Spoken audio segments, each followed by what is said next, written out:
Indonesia, cerdas mencerahkan.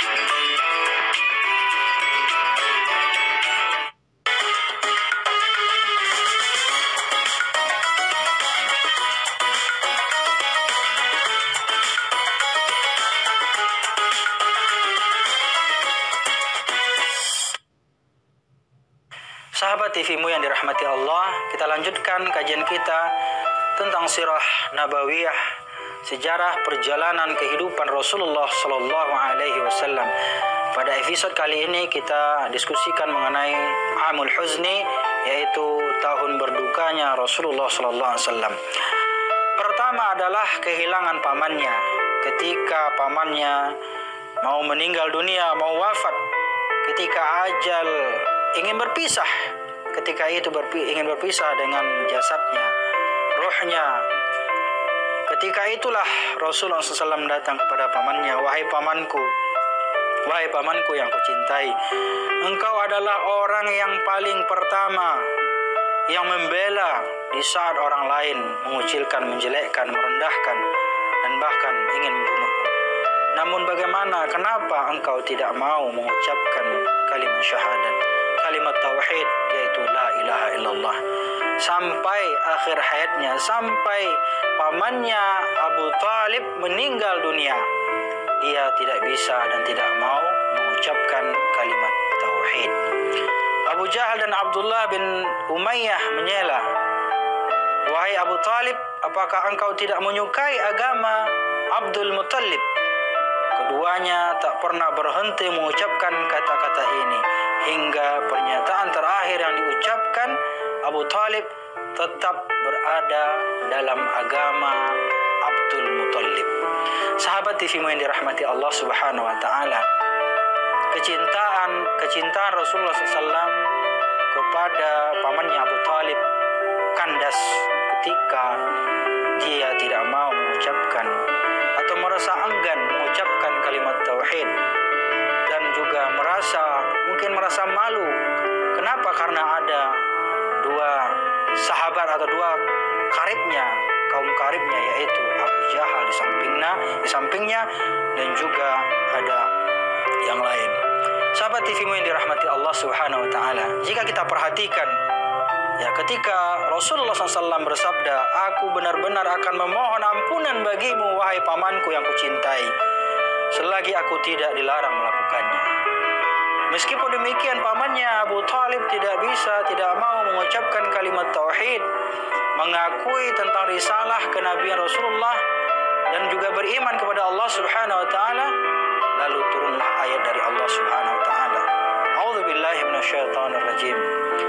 Ma kana lin-nabiyyi wal-ladzina amanu an yastaghfiru lil musyrikina walau kanu uli qurba min ba'di ma tabayyana lahum annahum ashabul jahim. Allah Subhanahu wa taala berfirman, tiadalah sepatutnya bagi nabi dan orang-orang yang beriman memintakan ampunan kepada Allah bagi orang-orang yang musyrik. Ini adalah suatu dalil yang sangat jelas bagi kita bahwa rasanya tidak mungkin dan tidak pantas seorang muslim meminta ampunkan bagi orang-orang kafir yang mensekutukan Allah Subhanahu wa taala. Kemudian walaupun orang-orang musyrik itu adalah orang yang terdekat darimu atau kaum kerabatmu, saudaramu, sesudah jelas bagi mereka bahwasanya orang-orang musyrik itu adalah penghuni neraka jahim atau jahannam. Nauzubillah. Sahabat TV-mu yang dirahmati Allah Subhanahu wa taala, telah jelas bagi kita bahwasanya Rasulullah SAW kehilangan orang yang dia cintai, yaitu pamannya. Yang lebih sedih lagi adalah ketika pamannya diajak untuk mengucapkan dua kalimat syahadat, untuk bertauhid, pamannya merasa enggan, pamannya tidak mau mengucapkan kalimat tauhid tersebut. Inilah kesedihan yang sangat mendalam yang dirasakan oleh Rasulullah SAW. Kemudian Allah Subhanahu wa taala juga menurunkan ayat, dan ini adalah teguran sekaligus buat Rasulullah SAW. Sebagaimana dikatakan, a'udzubillahi minasyaitonirrajim, innaka la tahdi man ahbabta walakinallaha yahdi man yasha. Allah Subhanahu wa taala katakan, ketika Rasulullah SAW merayu pamannya, mengajak pamannya untuk mengucapkan 2 kalimat syahadat, ketika itu Allah Subhanahu wa taala juga menurunkan ayatnya. Apa kata Allah Subhanahu wa taala dalam Al-Quran? Sesungguhnya kamu, ini adalah peringatan atau penjelasan buat Nabi Muhammad SAW. Sesungguhnya kamu, wahai Muhammad, tidak akan bisa dan tidak akan dapat memberikan petunjuk kepada orang yang kamu cintai. Kamu tidak akan bisa memberikan petunjuk kepada orang-orang yang kamu kasihi. Tetapi Allah Subhanahu wa taala lah yang akan memberikan petunjuk kepada orang-orang yang Dia kehendakinya. Dan Allah Subhanahu wa taala mengetahui orang-orang yang mau menerima petunjuk. Subhanallah. Sahabat TV-mu yang dirahmati Allah, ini ayat yang sangat luar biasa dalam Al-Qasas ini.